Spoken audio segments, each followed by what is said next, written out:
Bear on, Bears fans. Another edition of the Chicago Bears podcast headed your way. Pat the designer, Courtney Cronin in the building.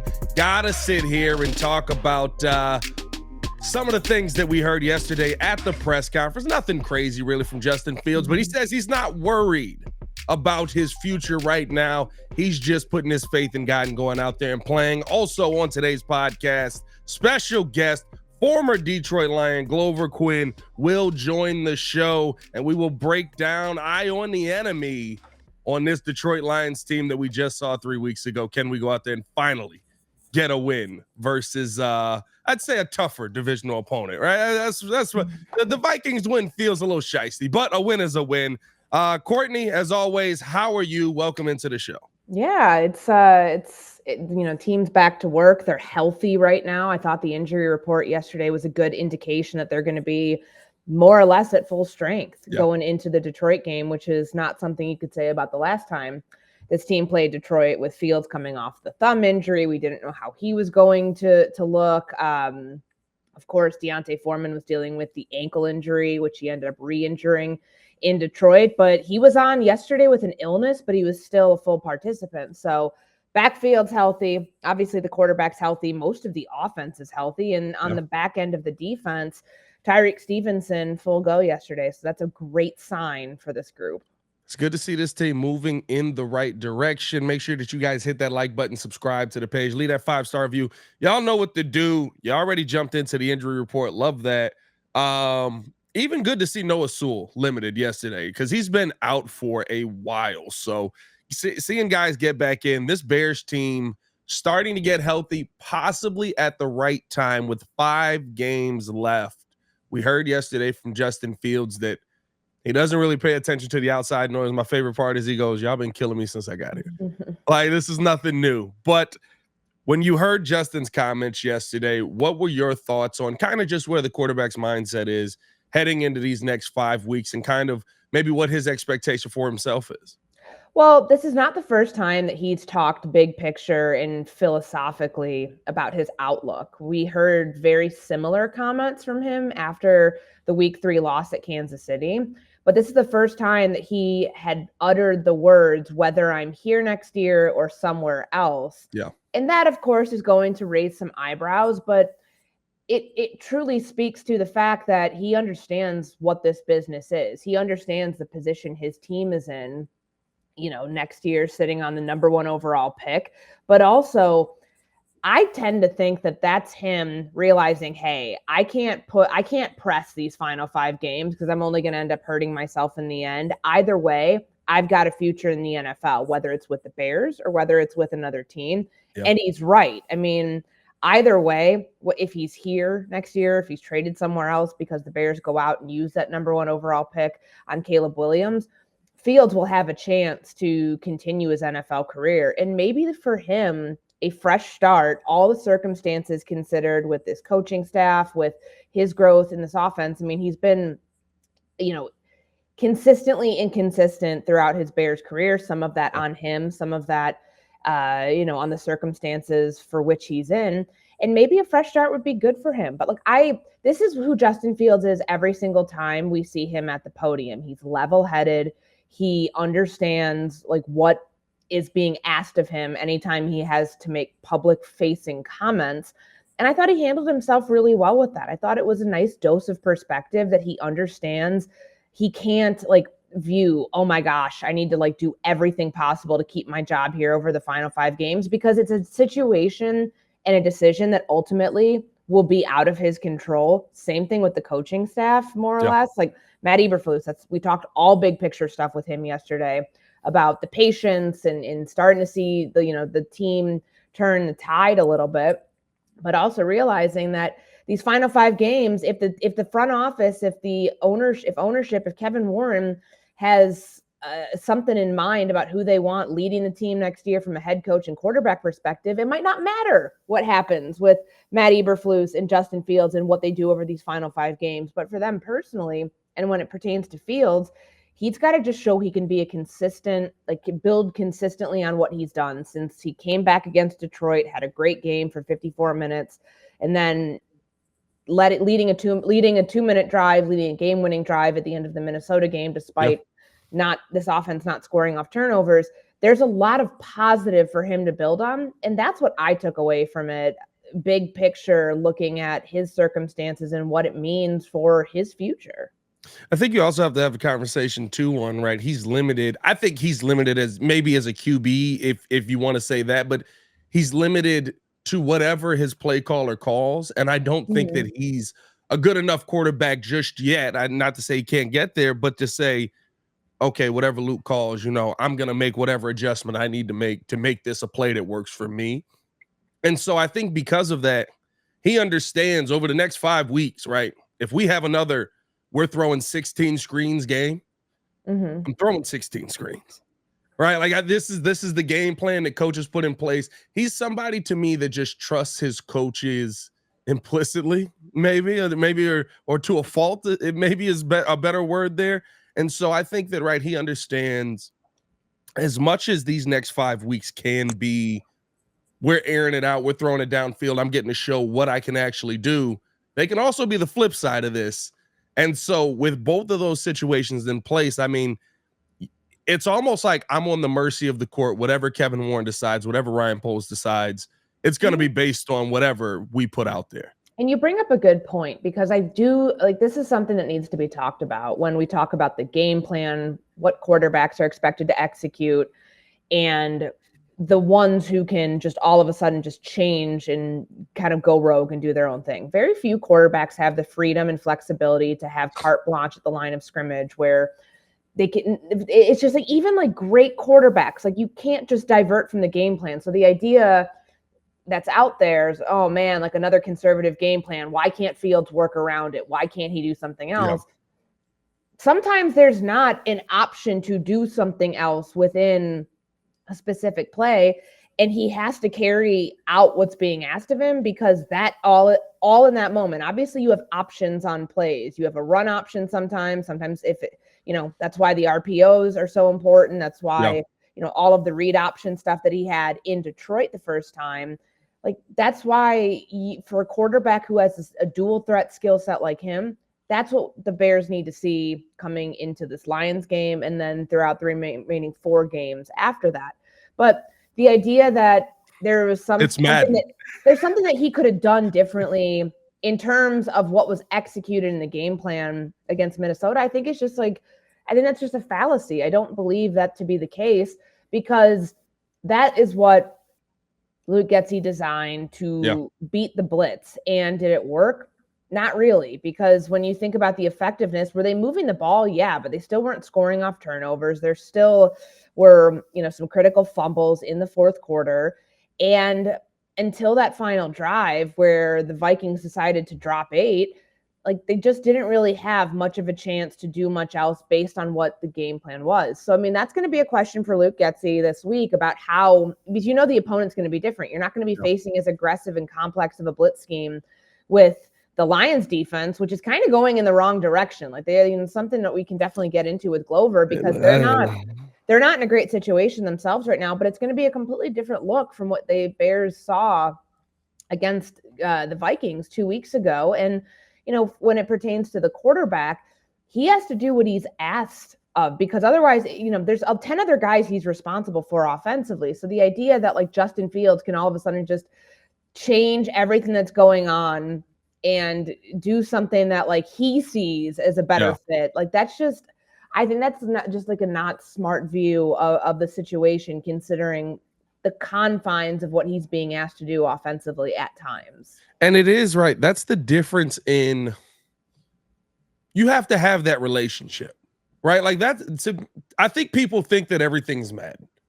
No matter what, I step on the field. If I tell this guy to run this play, he runs this play perfectly. And we already know that. You're in the first year of something that may continue, may not, depending on how the Bears go decision-wise, of DJ Moore and Justin Fields. There has to be an understanding. There has to be something like, when you think about Gronk and Brady, there was time with them together before it got to the point where Tom looks at Gronk and says, if he plays off you like that again, just do what you do, and I'm going to get you the football. Kelsey and Mahomes, right? Like those are relationships that have been built. That's not the first year of something. So if you build this thing up, maybe then we'll see Justin Fields say, oh, DJ, if they play off you like that again, run a slant underneath, you'll be at the house. Those changes take time to build because that's not one, that's something between the quarterback and the receiver, the quarterback tight end relationship. And if you do that every single play, you're not going to be a starting quarterback in the NFL because the play caller is going to look at you and be like, why the heck isn't he running anything I told him to run? Well, and the point about DJ Moore, like this is something we've talked about all season long. They need to get him more involved, and they have got him more involved. When we think about the double-digit catch game that he had against Minnesota, that should be closer to the norm than anything else. And you're seeing how effective Justin Fields is when he's targeting DJ Moore, going into or coming top QBR in the league, right? Yeah, top QBR in the league coming out of the Vikings game when targeting a specific receiver. So the best of any quarterback receiver combo, more than Tua and Tyreek Hill. And I think that really speaks to the influence that DJ Moore has on the overall offense and how his success is directly correlated to how good the offense is and vice versa. Yeah. But that's a big part of it when we think about 2 years in the same system for Justin Fields and like the idea that the Bears have this decision to make in the offseason. Which way are they going to go? Do you want to start all over and have to build either with a new play caller, new quarterback, maybe both? Or do you want to try to see this thing through one more year with these pieces in place and then continue to add? Like I know it sounds simple in theory. It's like one or the other. Yeah. You pull the lever on one and then like the other opposite happens. And then you're in a position to continue what you're doing or blow it all up. There's so many layers to it that make it more complex than that. And either way, that DJ Moore is going to be great no matter who his quarterback is. And if they're going to bring more pieces in offensively, they'll be fine too. But with Justin, you're seeing the growth of that connection and just how important that return on investment has been for the Bears. Even if people are going to like pick apart the numbers and say, well, DJ Moore is, his yards are a byproduct of all of these short passes and screens and, an offense that's not as explosive as it wants to be. They're still moving the ball when they're targeting him. And that's big for Justin Fields and a quarterback's confidence and something for him to build on as he goes into these final 5 games. And I love that people are trying to like bring down, oh, well, Justin Fields isn't putting the ball in the air enough. He's not throwing it down the field. When we also watch Brock Purdy throw it to Deebo Samuel 8 times a game. And he's probably going to win an MVP here. And Deebo just takes it 60 yards to the house. Like, I mean, like, it's okay to have your receiver get some yak.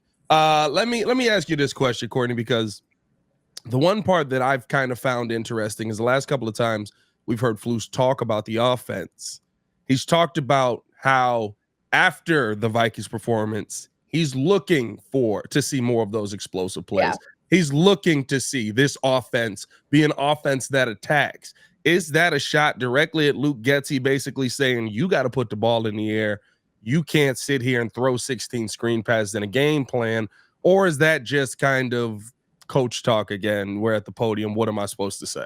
Well, I think it's both, because you go back to right after the Vikings game when he's talking about those explosives. Some of it felt like those options were there on the outside, that the quarterback didn't make those throws. You can think about the big third and 9 or 3rd and 11 to Mooney, where Justin had a bunch of time as he's running towards, I believe it's the visitor sideline, and he misses him. Like, Mooney was wide open. He was open enough, especially up until the end. Yeah, I think it was Josh Metellus who was closing in on him, but he was open. Justin should have hit that throw. Same thing with DJ Moore on, 3rd and long at another point in the game. Like, to me, I hear that as the coach saying, well, a couple plays that the quarterback didn't execute, but also when he mentioned sudden change, they've got to be better in those moments of capitalizing off of the extra possessions that they get, which could be, extra possessions, so turnover on downs, the takeaways, things like that, but also 8 takeaways, 13 points off of that? If you have a big return off kickoff or off punt and you have great field position, then you should be in a position to get points off of that drive.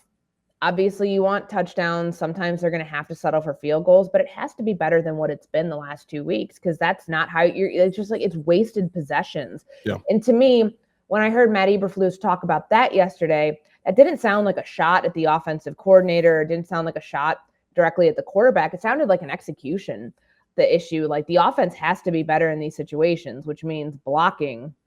You think about the screen game and why it just didn't really work at some moments in Minnesota. There were, Equinemius St. Brown missed that big block at one point I think it was on the Mooney play. Yeah. There's a lot of that. It sounds cliche, but that's an all 11 issue where if that doesn't happen, then of course you can expect it to look like the first half of the Lions game where they didn't score off turnovers or 3 points off 4 turnovers against Minnesota. Like it's not going to look good if you don't have the execution in those critical moments where it really does matter that you have everybody operating, the way that they need to, because those are possessions that are gifts. And yeah, some of those, you're always going to have punt returns. You're always going to have kickoff returns. But the 7 interceptions they had in the last 2 games, 4 takeaways against the Lions and then 4 takeaways again against the Vikings, don't squander those opportunities because they finally started to come. Remember how many weeks they went without getting interceptions, without turning the ball over, forcing turnovers? You don't want to go back to a situation where you don't have a chance to control time of possession, where you don't feel like you are in dominant control of this game the way that they were against the Lions for 40 minutes, and then they still lost. Yeah, I mean, 100%. I think as well, like you said, an all 11 issue, right? Like Justin Fields' second fumble, the first thing I thought was, dang, Cole Kmet, you're not going to block for your quarterback right there? You just running down the field? And Justin Fields says it yesterday. I thought Cole was going to make that block. He moved around him. I didn't think Cole threw a great block, but those are the moments where I look at, and people are going to say, oh, you're making excuses for Justin. He shouldn't have fumbled in that moment.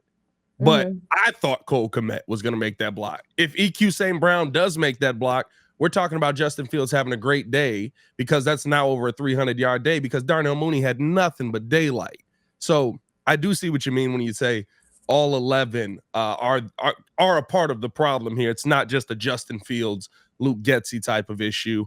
Let's transition here, though, because this is our Thursday episode. This is our Eye on the Enemy episode, and we've got somebody who's seen us quite a bit here in Chicago joining the show from the Believe in Lions podcast. 24 career interceptions, 19 of them as a Lion, a former Pro Bowler, and a part of the last 2 Lions playoff teams. So he does know a thing or two about winning. Let's welcome into the show Glover Quin, everybody. What's happening, my guy?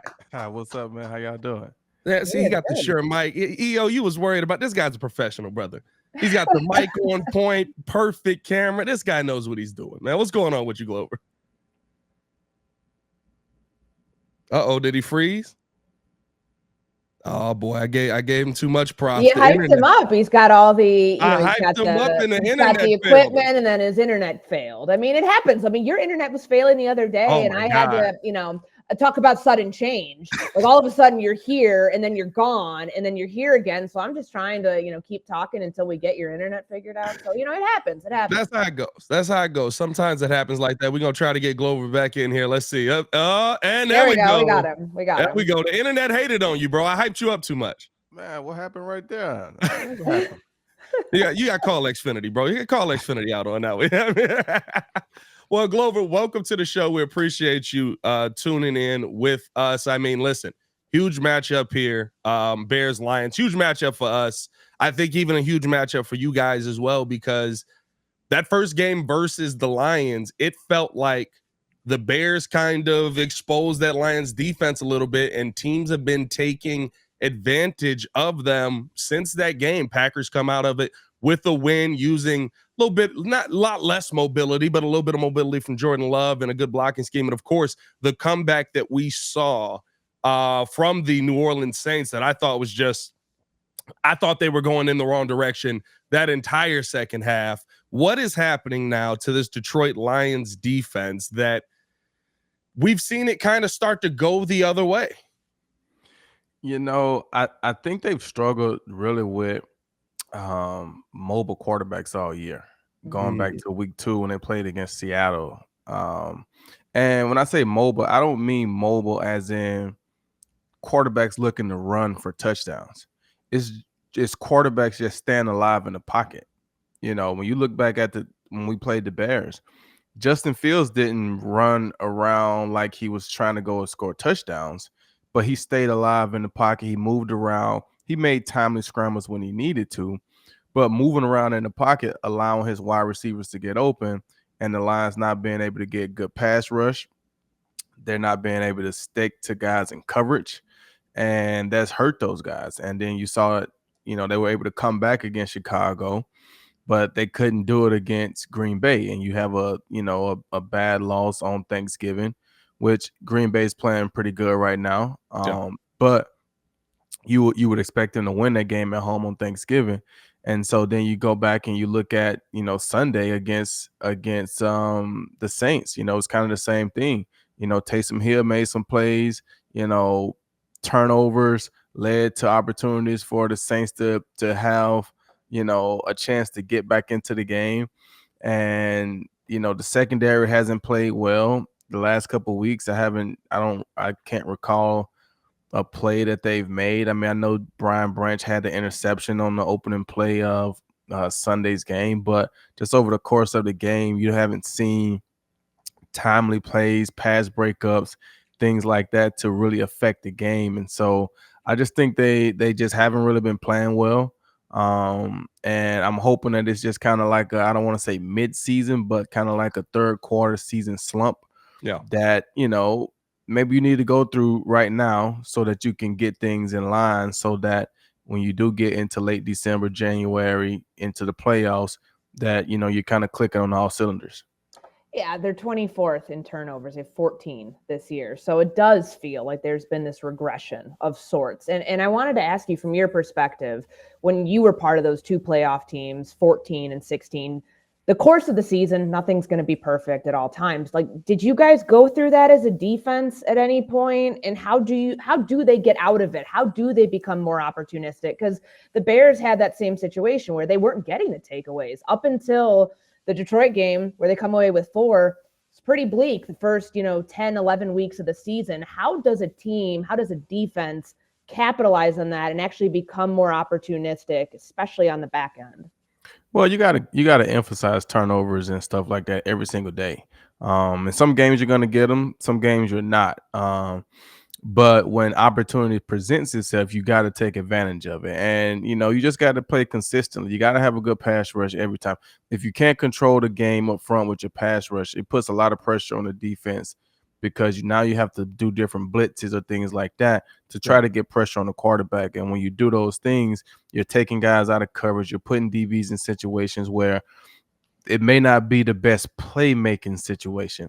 When you can control things up front, when I was in Detroit, our first playoff year, our front D line, we had Ndamukong Suh, we had Nick Fairley, we had Ziggy Ansah, we had Jason Jones. We didn't have to blitz. We didn't have to send anybody. Our linebackers, we had Stephen Tulloch, we had DeAndre Levy.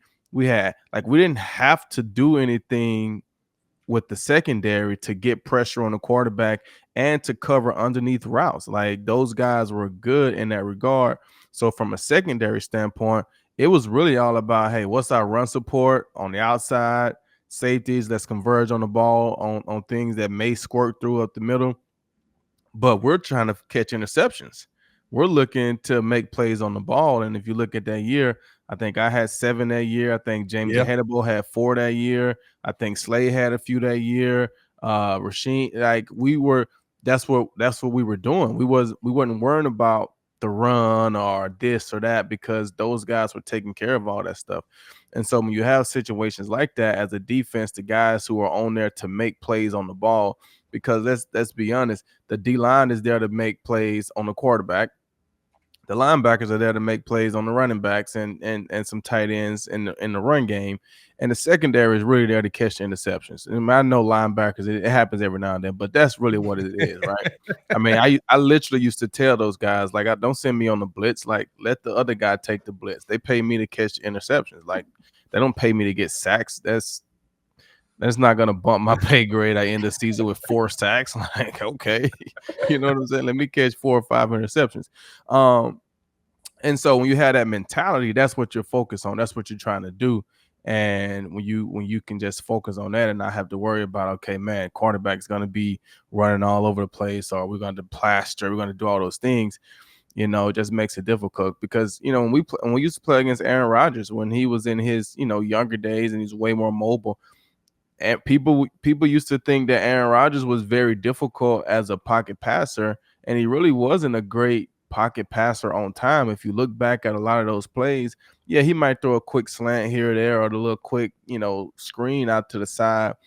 But a lot of times he was just standing alive in the pocket and allowing Jordy Nelson and allowing Devontae Adams and some of those guys just to get open. Is playing street ball. So that's kind of what the Lions struggle with. Mm-hmm. And that's what Chicago exposed. Well, I don't want to say exposed because I feel like Seattle did the same thing. Yeah. So they got to get better. They got to get better at that. They definitely got to get better at that. Well, you mentioned so many names there, like for your playoff teams. You had horses up front. Yeah. Do you think, does Aaron Glenn, the style of defense that he wants to have his guys play, that he wants to call, does he just not have the personnel? And of course, you can think about the Aleem McNeil, how well he had been playing from the interior, on the interior of the defensive line. He's on injured reserve now. They can't get a consistent pass rush. They haven't been able to marry the rush and coverage. Do they have to, like, the style that they want to play, is it not applicable right now? And do they need to find a workaround for that the final 5 games of the regular season? I definitely think they're gonna have to find something because outside, they added Bruce Irvin, who had a big sack on Sunday. He had the personal foul penalty as well, but he was getting pressure on the quarterback, and so I think them signing a guy like Bruce Irvin, right, a 36-year-old pass rusher, shows you what they think, right? They need somebody opposite of Aiden Hutchinson that could get pressure on the quarterback. They need somebody else. James Houston has been on IR, dealing with his injuries and things like that. So they need somebody else to try to get pressure. So they go out and get a proven guy, Seattle Super Bowl champion, but he's 36 years old, and he looked fresh on Sunday. Hopefully he can continue to look fresh week in and week out. But I think they're definitely going to have to find some type of workaround, some kind of way, because I don't think you have a strong enough secondary overall to just put all those guys on like an island and put the pressure on all those guys. They're young. I think this is Jerry Jacobs' first year as a starter. Brian Branch is a rookie. Kirby Joseph is only in year 2, I think, maybe 3. Tracy Walker, he's probably the oldest guy in there, and I think he's probably the year 5 or 6.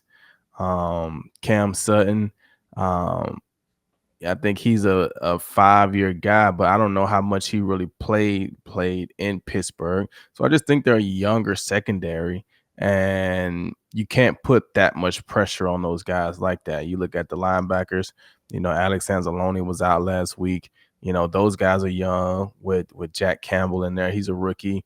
Aiden's young. He's only a 2nd-year guy. So a lot of those guys are young, and they're playing really hard. They're playing well. But, you got to figure out different ways to get pressure, relieve some stress on the secondary. And like you said, they don't have the same horses that we had in 2014 up front to where you can control the game without ever having to blitz. You've mentioned the horses a couple of times, and there were horses available. And by a trade, right? There were people, the Chicago Bears end up getting Montez Sweat, right? We've seen guys become available. Do you feel like Detroit will be hurt in the long run this season by not risking it and going and getting one of those guys and saying, we're going all in on this season right here because this is the season that we can win currently right now, right? Like there was pass rushers that make Aiden Hutchinson's life not basically just be go out there and be a magician and find a way to get to the quarterback. I don't think they wanted to do that this year, just because, when you look at their team, like I said, a lot of those guys are young. Mm-hmm. Yeah. Outside of maybe somebody on the O-line, I think Amon-Ra St. Brown may be coming up here in a year or two. I don't see anybody that's going to be up for big contracts outside of Jared Goff. They just got the running backs paid. Jahmyr Gibbs is a rookie. Aiden Hutchinson is in year 2. Yeah. You know, your secondary is young. Your linebackers are young. Your D-line. Your O-line is the only guys that may have somebody, Taylor Decker or Frank Ragnow. One of those guys may come up here somewhere. I don't know those guys' exact, contract situations. You look at the receivers. I mean, Jameson is young. Like I said, Amon-Ra, he may be coming up in like year 3 or 4 or something like that, where he may be due shortly. Maybe, I don't know for sure. So I don't think they felt like this right here had to be a all or nothing year. Like this thing is gonna blow up after this year. I think they feel like they got this year to make a run for it, you know what I'm saying, and see what they can do. And I think next year, will probably be one of those all or none type of years. Like, all right, we've gotten to the playoff, we've won the division, we went deep in the playoffs, because I see them possibly getting at least to NFC Championship game. I can see. I could see them making it to the playoffs, being a 2 or 3 seed. Depending, I mean, they got a pretty easy, on paper, pretty easy stretch down the last few games outside of, and no disrespect, I'm just going based off paper. I know it's the NFL, anybody can beat Green Bay, and these are division games, right? Playing Chicago is not a walk in the park. Yeah. But when you look on paper, the Lions should beat the Bears, right? When you look on paper, they should beat Minnesota. They should beat a lot of the other teams that they have left on the schedule. I think the Dallas game is probably the biggest on paper game coming up in the last 4 or 5 games. And so, I think they could make it out to be a 2 or 3 seed, get a home playoff game and get a win. That second playoff game, they may have to go on the road, and that would be tough, because if you get to 3, you're going to be looking at either Philly or San Fran in the 2 seed that you're going to have to go there and play in the second round. So that could be tough. So they need to fight to try to get the 2 seed, and they still going to have to run up against Philly or San Fran or Dallas. I was going to say, they're going to be there. Round. But at least it's at home. It's not in Philly, and it's not in San Fran. So, and I mean, it just all depends on how it shake out. But I don't think they felt like it was a all or nothing year this year, and they wanted to get guys that fit what they were trying to do, guys that believe and want to do things a certain way. And they just, sometimes everything that looks like it's good may not be good for you. And I think that's some of the decisions that they make.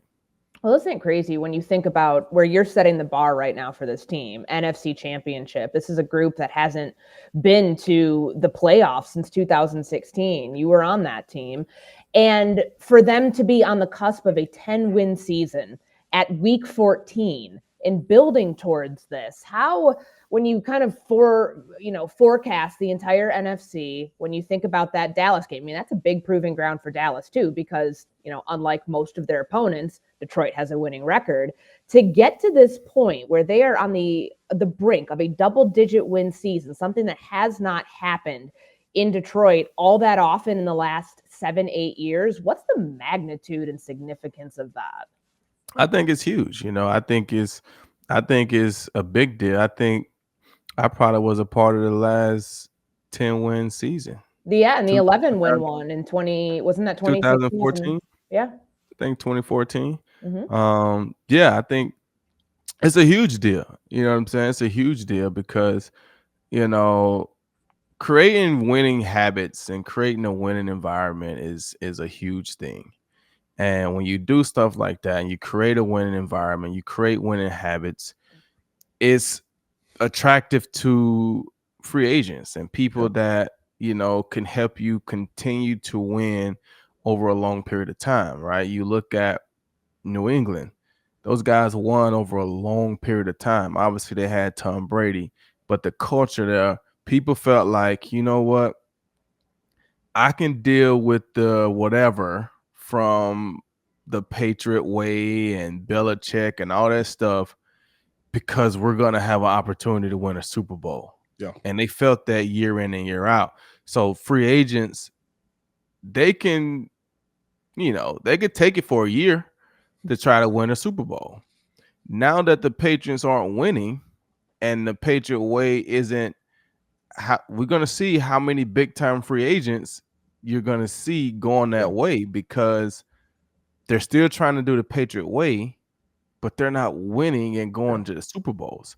So when you can create winning cultures and winning programs, people will say, you know what? I go there. Right. And yes, I deal with the cold for a year. Right. I deal with the cold. I deal with being in Detroit because, I mean, let's be honest. Detroit is a nice city. It's came back. They've put a lot into Detroit, but people will probably choose Dallas over Detroit. You know what I'm saying? They'll probably choose Chicago over Detroit just based off of city and, you know what I'm saying, environment, stuff like that. So, but when you're winning, now they're going to choose Detroit over Chicago. Yeah. Because Chicago plays outside, it's colder probably, and they're not winning. Yeah. Detroit's going to play inside. Maybe it's not as cold, but at least they're winning, right? So a lot of those things go into that. So you just want to build that culture of winning. So being able to get the 10 wins and say, hey, man, we're on the right track. You know what I'm saying? We're on the right track. We're doing things the right way. We just got to continue to add pieces. Guys get better each and every year. These young guys are going to be a year older next year. They're going to be a little more experienced. And you're just a better team. You add a couple pieces, and every now and then it just clicks at the right time, and it happens. But you gotta build that culture of winning so that it's not just a one season here, 1 season, 5 years down the road. You want to be in that conversation year in and year out. Speak to, because I think Chicago and Detroit are in similar situations in the fact that we are both cities that are desperate to see winning culture sustain. You talked about a winning culture. Speak to, that's breaking news. We got to talk about that later after that. Robbie Gold just retired. So shout out to Robbie. Speak to what it is that pressure that comes when you know that the city is dying for this winning team. And on top of all of that, you have this history of we fell short. We got here, we started to build something, and then it kind of came crashing down. Now we're trying to build something else. I feel like both of our cities have kind of gone through that. You were a part of 2 teams, right, that got to the playoffs, and Detroit was dying to see playoff football. What is that pressure like when you're on the field? You know, when you're on the field, you're not really thinking about it. You're just kind of playing. I mean, honestly, you really don't think about that stuff on Sundays. Yeah. You really only think about that stuff like Monday through Friday when you hear the media talk about it or people talk about it. You know what I'm saying? You really don't think about that. You really focus on trying to win. That's really what you're trying to do. You're trying to win the games. You're not really thinking about a lot of that stuff until, like I say, you got to do media, and now they bring it up. Hey, man, this hasn't happened in this long, and fans are waiting for this and that, because you got to think, like, a lot of these guys, I mean, the Detroit Lions is the NFL team, right? These players are not from Detroit. Like, I'm from Mississippi, all right? Like, I played my first 4 years in Houston. When I came to Detroit, like, I'm not from Detroit. Yeah. Right. So now I know the history history. I know the history of football because I grew up a football fan. But a lot of these young players, they don't know anything. These guys don't know anything about the 90s, and they never saw Barry Sanders play. Yeah. Like, they don't have a clue. I mean, they act like they do, but they don't know.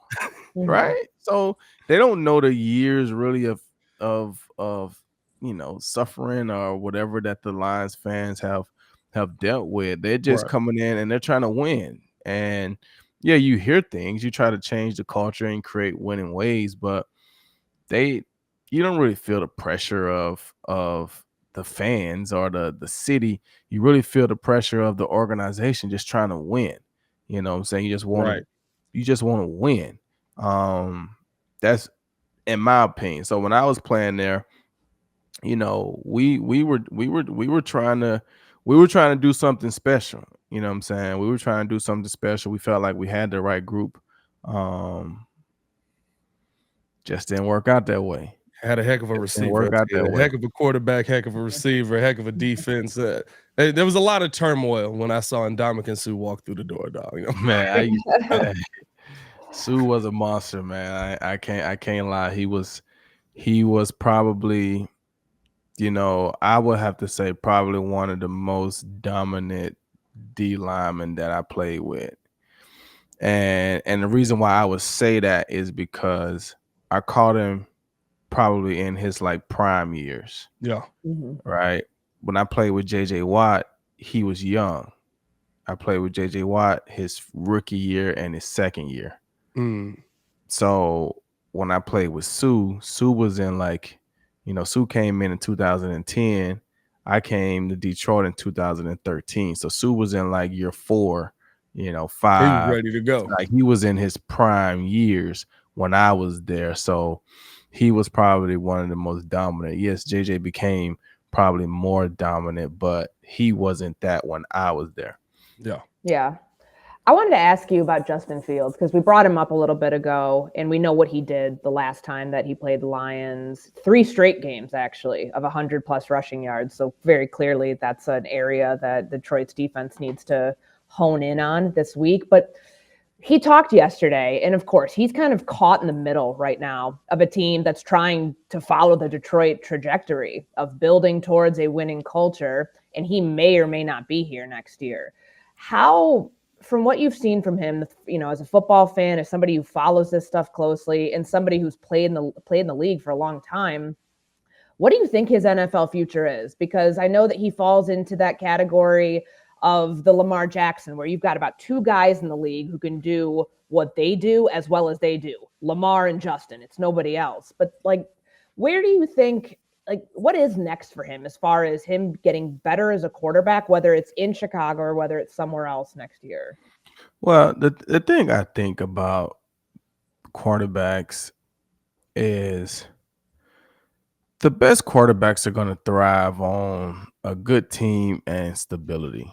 At the end of the day, that's what you're going to have. I think that's why you can see 3rd round, 4th round, Brock Purdy, Mr. Irrelevant. That's why you can see guys like that look like superstars. Why? Because he's on a really good roster, and I'm talking Brock Purdy, right? He's on a really good roster, got a really good defense, got really good offensive players around him, got a really good coaching scheme. It's stable. He's had the same coaching staff, same head coach, offensive coordinator since he's been there, and he don't have to do much, right? You look at guys like Justin Fields, they go to these situations, multiple coaches, multiple offenses, not great roster. I mean, who are his receivers? I mean, like in the grand scheme of things, like who is he throwing the ball to? DJ Moore? I don't know if DJ Moore is feared around the league. Ooh, I don't know about that. Feared? Yeah. No, but you bring up a good point. I think that a lot of people consider him like a top 10, top 15 probably, maybe 10's pushing it for receiver around the league. But, you know, all right, size up that matchup for us. Like, why would you say he doesn't fall into that category of most feared by and large? Probably because he hasn't been on that type of roster. Meaning like you can take a good player. You can take a good player and put them on an average roster, and they'll look like an above average player. You could take an average player and put them on a good roster, and they can look like a really good player. That's why you see guys that used to play for New England, and they look like world beaters. Then they go to other teams in free agency, and you wonder what happened to those guys. Because it's all about the system, what you're asked to do, and who's really around you. Yeah. You take DJ Moore and put him in Detroit, he's probably going to be a Pro Bowl wide receiver. Yeah. the offense, the weapons around him, the people, the system, he's probably going to be more. You put him in Chicago, now he's going to get double teamed. He's getting the number one guy. The quarterback don't have time with the O-line. Like now he's frustrated. So you're more saying it from the standpoint of not that DJ Moore isn't a talent that can be feared, but the system that DJ Moore is in. Because I'm telling you right now, Glover, you know how this go. They're going to clip that up. Everybody going to see that. And they're going to be like, he don't think DJ Moore is fit. You're going to have Bears fans. But you have to listen to his point, because he was on 100%. All those Carolina teams that were terrible, that had quarterback turnover year in, year out. And now he's here. It's remarkable. We brought up the stat earlier. Fields and DJ Moore, among like quarterback receiver duos, Justin has the highest QBR in the league targeting DJ. And that's all obviously screens, those hitches that he can run, and all those the yak that he's able to generate on his own. But imagine if he wasn't here. It's one of those situations that if you take DJ Moore out of the equation for Chicago, that's a team that's not in a great situation. But I think it's a very salient point, considering DJ's never been on a great team that's given him the opportunity to be a world beater, to be somebody that is one of those most feared guys. Like I said, and you put him on another offense with a great system and players around him, he's gonna be immaculate. You know what I'm saying? And all that stuff goes together. And people can say what they want to say, but that's just what I feel. Devontae Adams is still a really good player. But when he was in Green Bay with Aaron Rodgers, he's the best receiver in the NFL. Right? Now he's frustrated with 4 catches for 26 yards in games, right? Yeah. In Green Bay with Aaron Rodgers, he's a totally different guy. Yeah. Right? So I think a lot of that stuff has to do with it. You know what I'm saying? So when I think about Justin Fields and his career, I feel like it's a organizational thing. You guys can draft Caleb Williams. If you don't put guys around him, you don't have him in a stable system, you don't have an O-line that can protect, you don't have a running back that you can hand the ball off to and take pressure off of him, he's going to be the same thing. But he can't run like Justin Fields. So now he's probably going to get sacked more and be injured. Yeah. At the end of the day, if we're being honest, right? You take Justin Fields, he may have to go and play a backup to a Dak Prescott in Dallas, right? And then all of a sudden, injuries happen. Next thing you know, you put him out there and he get 2 or 3 games, like it always happens. He played well, and now, just like these coaches, they get fired on one job, they'll be a coordinator on another job, and next thing you know, they're the next hottest coach, right? Mm-hmm. That's kind of how it happens. You get fired here, you go be a backup here, you got to come in for 3 or 4 games, you play well, now everybody's like, man, he's the best, he's going to be the coming up free agent quarterback. This guy, that's what I think can happen. But I think he needs to be in the system around some people that he can learn, he can grow as a player, as a quarterback, as a thrower.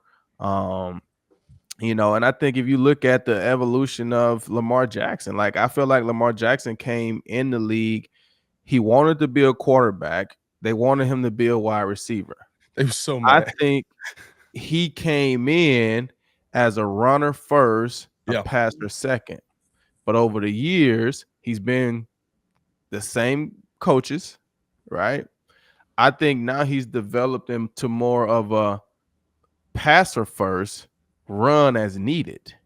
Mm-hmm. Because even when they play Detroit, he's just trying to stay alive in the pocket. Yeah, I'm going to take off when I have to, but I think he's trying more to be a pass first guy and then run as needed. Whereas when he first came in, he was probably it ain't there, I'm taking off, bump it, right? Yeah. And so I just think Justin Fields need to get around good quarterback coach, good system, good stable environment, good weapons around him where he feels safe, where he feel like I don't have to do as much and I can just play and be free. And I think he has talent. Obviously, anybody that can go, you know, that high in the draft, they have talent. He's won at the highest levels in college, and I mean those guys can play. It's just putting them in the right system and the right environment. And I think it's such a key point what you're saying, because there are a lot of people that believe, that Justin Fields is basically this guy can't figure it out. He can't get it together at this level. And then you start to look at the games. I look at the game he played versus Detroit. It wasn't until his coordinator said, "You're done throwing the ball for the day," that we started to see Detroit get back into that game. He throws one pass in the fourth quarter. And yeah, on paper, right, run the football, run the clock out. That's the perfect scenario here. We don't have that team. We don't have that system. And I think that up in Detroit, you guys have the perfect example of that, where Jared Goff was, yes, he could put up numbers, right? But Jared Goff was just a dude in the Rams system. He just kind of existed. The Jared Goff I've seen this year, except for the last few weeks, right, has been a guy where, I don't have Amon-Ra St. Brown this week. That's okay. I'm going to go out here and I'm going to make plays. I don't have my lead running back this week. That's okay. I'm going to go out here and I'm going to make plays, right? He's been a guy that has turned into a elite quarterback in the NFL because of being in the right type of system. Right. And then stable. I mean, he's had the same offensive coordinator, I think, since he's been there. Yeah. Right. So all those things make a huge difference. And the quarterback, I was telling somebody the other day, I was like, guys, every year we have this debate, every year we have this debate about MVP, league MVP, and we always the quarterback award, basically. It's the quarterback award, right? And I was like, it should be, because at the end of the day, let's just be honest. Nobody or nothing deters you from winning a Super Bowl more than losing your quarterback. Like, you look at Jacksonville, they were feeling pretty good. They lose Trevor Lawrence. Oh. Look at the Jets. They come in ready to go win it all. You lose Aaron Rodgers. Oh. So the Chiefs can lose a wide receiver and still feel like Patrick Mahomes can get it done. They can have all the wide receivers. They lose Patrick Mahomes. Oh, man. It's just a total different ball game, right? Yeah. So, like you say, with DJ Moore can be great. He may not be. But if you don't have a quarterback, that can get you the ball, or you feel like can get you the ball, it's not going to matter.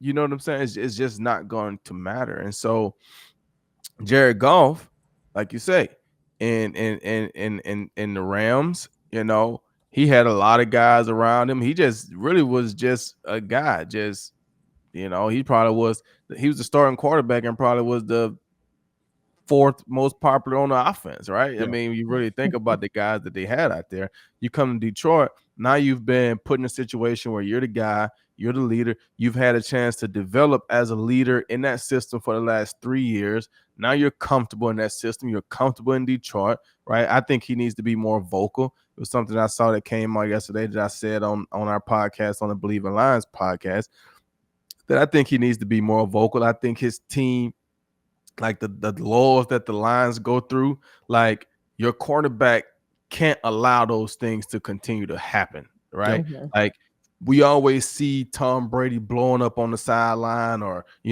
like that's fine. We can't allow our team to go through 2-3 quarter lulls where we just not executing at a high level. And I think sometimes Jared Goff, he just kind of goes and sits down and don't. But it's hard to do that when you're the one turning the ball over, right? Mm-hmm. It's hard to tell the offense guys we need to go when you're the one turning the ball over, right? We got to get it together. I threw it right to the other team. Right. You know what I'm saying? But he's had a chance to get comfortable in that system, learn the system in and out. Yeah. Be a key pillar in that offense. And, we've seen him elevate his game some to where, you do feel like if one of his key guys isn't there, Jared Goff still can find a way to get it done because there's some other guys. And Jared Goff, he'll do enough to manage the game, handle the game, and we can still find a way to get a win. But like I said, that just comes with stability, maturity, growing, coaching, system. All that stuff plays a huge factor, man. The system and the rooms and the teams that a lot of these players go to, it really dictates a lot about how your career will go. Oof. So who is then, because we were talking MVP, give me your MVP and then your defensive player of the year. Because from your logic, defensive players are not eligible for the MVP. So who would be your MVP this year? And then given there are so many good candidates. Let's be honest. Let's be honest, right? You could take the best defensive player off the team and you still can win. Let's be honest. I mean, you can win. Like the Ravens when they won their last Super Bowl, they played 10 games almost without Ray Lewis. That's true. They win the Super Bowl, right? Mm-hmm. He came back with a torn tricep, pec, or whatever it was. They won a Super Bowl, right? Like you can win a game without Aaron Donald. You can do that. It make it a lot tougher. I think it's right. Like it's the impact that player has on it, right? So like if you're the guy that's like making everybody else look good, right? Like listen, I've seen the Bears without Khalil Mack the next year, right? When he was hurt. Kyle Fuller wasn't the same dude. Right. That they have a huge impact on it. Yeah. But you can win a game without Khalil Mack. You could go and possibly win a Super Bowl, right? You lose that starting quarterback, it's over. Unless you just got an immaculate defense like the Ravens in one of those years, you're not going to Super Bowl. You're just not when they had to go a few games without Tom Brady, but then he came back. But it's just difficult. So my defensive MVP right now, which is what we should call the award, by the way. There should be an offensive. Offensive player of the year, defensive player of the year, and then it should be MVP. Quarterback MVP because you're right. Like there's a reason that a wide receiver's never won. That's why I don't think Tyreek's going to win this year. And for a long time it was a running back quarterback split. But you can take a look at all of these years in recent history. It goes to quarterbacks for all those points. But so all right, let's start with your defensive player of the year. I'm going to assume it's going to somebody up front in the trenches, considering how well these defensive ends are playing. Yeah, it has to. It has to. I don't think there's any defensive back. Well, let me ask you, if Deron Bland didn't get cooked last week by Seattle, could he have been a candidate for defensive player of the year? Because of all the pick sixes and interceptions. Yeah, no question. And I think he still can. I think he still will be a candidate. Yeah. I mean, it's the NFL. Like that's tough for me because I feel like the defensive player of the year is the guy that's making his life easy. Again, right? Like the Khalil Mack makes Kyle Fuller's life easier. When there's no Michael Parsons, he gets cooked. Right? Michael Parsons had an off game, he got cooked. Right. When Michael Parsons having an own game, he's taking it to the house. But when you start looking at the defensive player of the year, they're gonna do it based off of numbers. So if Michael Parsons getting pressure, but he ain't getting the sacks, that's true. He ain't gonna have the numbers. That's really what it comes down to. And when you look at Deron Bland over the course of a season, if we play 17 games and you say he got cooked one game, Michael Parsons didn't get a sack every game either, right? They have those games where they have 4 sacks, and then they have those games where they have none, right? We didn't say, oh, he couldn't be the MVP this year because Trent Williams pancaked him 2 times. Like, nah, he just had a bad game. But over the course of the year, you had a good year, right? So Deron Bland they still got 5-6 games left. He already got 8 interceptions, 5 pick sixes. Like, I mean, and I'm a defensive back, right? Yeah. So I feel like Seattle saw something, because that's the only way, in my opinion, that you can have 8 interceptions this early and 5 pick sixes. They're seeing something on film that makes them feel like they can continue to go at you. Because if you was that type of guy, they wouldn't even be throwing you the ball that many times. Like, you wouldn't even have that many opportunities to catch 8 interceptions, or, you know what I'm saying? Like, so that makes me feel like, because like if you look back when Richard Sherman first started, right? Sherman had a lot of picks, but people felt like they could make plays on Sherman. You look at Marcus Peters, he was like modern day D'Angelo Hall, right? Make a lot of plays on the ball, but he might give up a 80-yard bomb, right? So those guys are going to get opportunities to make plays because they're going to keep going at him. But you look at a guy like a Revis type, he's not getting 26 balls thrown at him all season. Yeah. Right? They're not even looking inside of the field. So he's not going to have 5 pick sixes. They're not even coming over here. Right. So, you know, I think he'll get in the conversation based off the fact that Dallas is winning, you know, especially and he finished the season strong. He's leading the league in picks. He got that many pick six. We've never really seen anything like that. So I think he'll get put in the conversation, although I don't think he'll win it. I think it'll go to, you know, whoever is going to be like that sack leader. You know, and I don't really know who that guy is right now. You know, lately I've been seeing, you know, Josh Allen from Jacksonville has been playing crazy good the last few weeks. I don't know how his whole season has been. But you're going to have the staplers that's, if they're healthy and performing, the TJ Watts, the Nick Bosa's, and I think TJ's been hurt a little bit. I don't know exactly who's going to win the defensive MVP. But I think it'll definitely be somebody up front for sure.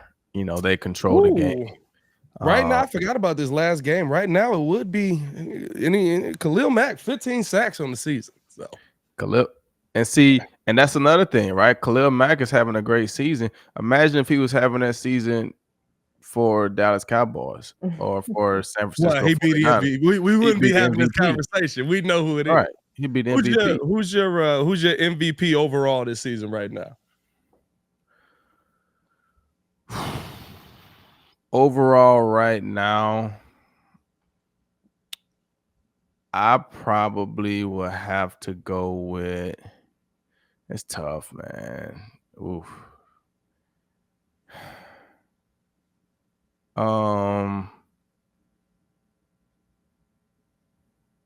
That's tough. I think Dak's playing great right now. Oof.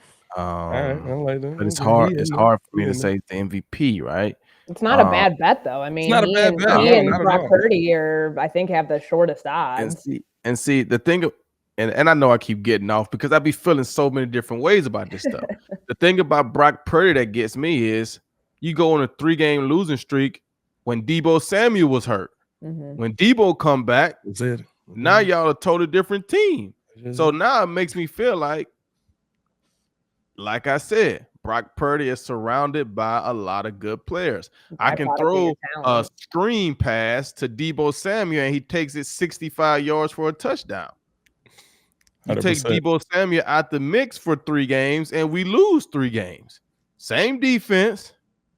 Christian McCaffrey, I think, missed 1 of those games, maybe 2. Actually added to the defense because you brought in Chase Young. So right. Trent Williams missed a game or 2 in that regard, but for the most part, they had the same team, absent of Deebo Samuel. Yeah, and you lose 3 games in a row. Deebo comes back, now Brock Purdy's playing good again. So it's stuff like that makes me say Brock Purdy can't be my MVP. In my opinion, he can't be. Dak Prescott it is. Glover, we appreciate you for tuning in and rocking with us on this episode, bro. This has been great conversation back and forth. What's your prediction on Sunday? Let's finish on that. Who you got winning, Bears or Lions? Woo. Well, I mean, obviously I got to go with the Lions as a win. I think. I mean, it's not like you got a whole painting of yourself in a Lions jersey behind you. You know what? And that pick actually came against Chicago. I'm sure I remember it. I remember it well, dog. But I must say that I don't think it'll be as close as it was last time. I think the Lions will come in and be ready to go. They playing on the road, they're playing outside, but I don't think they'll overlook the Chicago Bears. I don't think they'll be looking forward to the 2 games back to back, right? Because a lot of times, just when I would play there, you're playing on Sunday, but you're turning right around and play on Thursday. Yep. And the fact that you're playing against Chicago, you're already feeling like, all right, man, let's try to come out, get the game, this and that, so we can pull some guys, rest up, because we got to turn around and play on Thursday, right? Those conversations happen. Nobody's going to say it publicly, but that stuff happens. Of course. And so for them to come out and play the way they did against Chicago, it makes me feel like that's what it was. So I expect them to play a lot better this time around. So I'm gonna give them, Chicago defense is still tough though. They play the Lions tough. So I'm gonna give it 27 14. Dang, we get smoked. He got them smoking us in Soldier Field. Hey, I hope you're wrong, bro. That's not smoking. It's a 13-point loss. That's 27-14. They lost. They blew a 12-point lead last time. Could happen again. Oh no, listen. I'm not saying that he's wrong. I'm just saying that we getting smoked, right? We come out of that game feeling like, dang, we just got cooked again. What you expect the score to be? Like a 1-score game? I think the one thing about Jared Goff that seems to consistently prove true, he don't like the cold. He don't like the cold. So he gonna be out there. County, California. Can you blame him? Yeah, he gonna be out there fully layered up. He gonna have that big old coat on that the NFL be giving y'all. He gonna have sleeves on. See, he don't do the right. The Detroit and Chicago players be like, no sleeves. We tough. We playing. Nah, he don't do that. Look at the picture behind. See his arms exposed in the picture behind. He got the little arm. Nah, Jared Goff in a full body suit out there. He don't like the cold. So I think that. Because of that, they're going to defer a little bit more to the run. I think there's supposed to be high winds as well. And they're going to defer a little bit more to the run. And the Bears are right now the number 1 run defense in the NFL, I believe. Number 1 or 2. So I think it's going to be the battle of Monty coming home and the Bears run defense. So I think it'll be a little bit closer. I figured 24-21, but I do got y'all. winning. 24-21? 24-21. I do got y'all winning. I mean, I don't like it, but yeah, I mean, I gotta follow what the season does. Hey, we appreciate you tuning in and rocking with us. Like I said, man, love to have you back anytime. Love the football conversation. Love the breakdown and the insight, ladies and gentlemen. Glover Quin. Make sure you guys tune in with him over on the Believe in Lions podcast and follow him over on Twitter at Glover Quin Jr. For Courtney Cronin, I'm Pat the Designer, back at it again. Y'all stay safe out there, Chicago. Let's hope Glover is wrong, because that's going to make for an ugly week of football. Peace. I appreciate you guys. Appreciate you, bro.